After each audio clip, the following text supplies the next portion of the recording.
Ayan guys, magtuturo na naman ako sa inyo kung paano gawin yung water glass effect. Kanina may nagawa na akong video guys, kaya punta na tayo sa ating CapCut.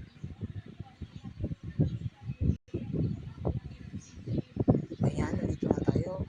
Pindutin natin itong new project guys. New project. Ayan. Ito yung nagawa kong video kanina. Ayan.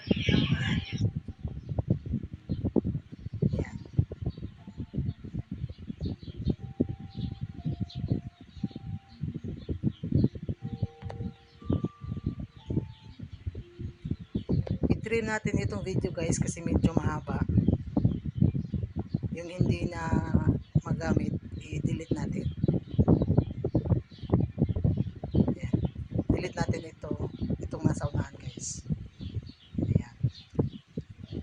Hanapin natin yung nag naglagay na ako ng tubig sa baso.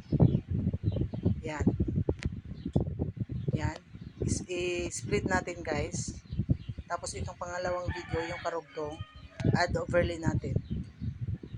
I-add overlay natin. Ayan, add overlay. I-drag natin paunahan guys.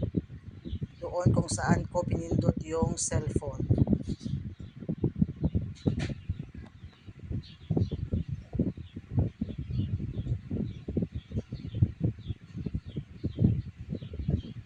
Kung saan ko pinindot yung cellphone.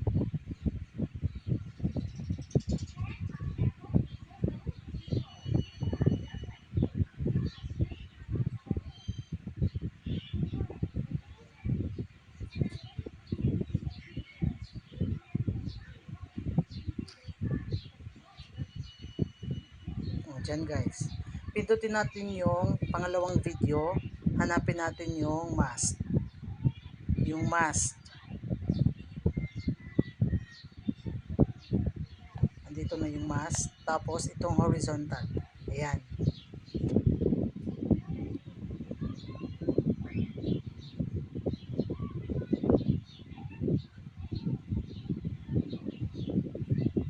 Ayan guys, ayan.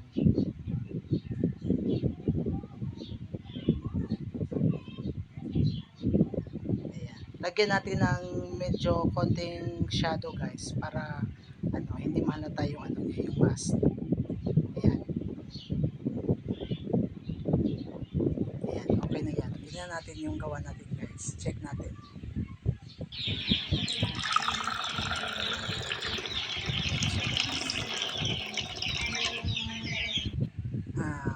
Medyo mataas yung video natin. Split na lang natin guys.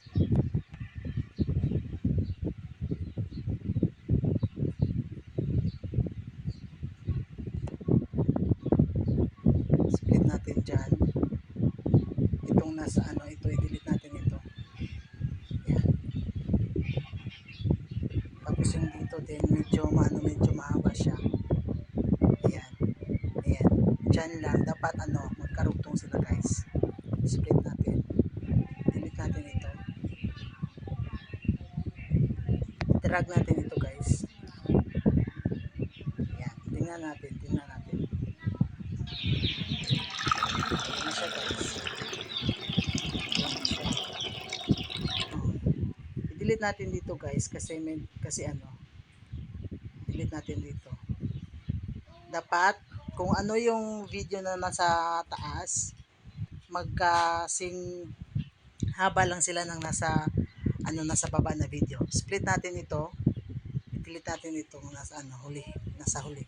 Ayan, tingnan natin, check natin yung gawa natin.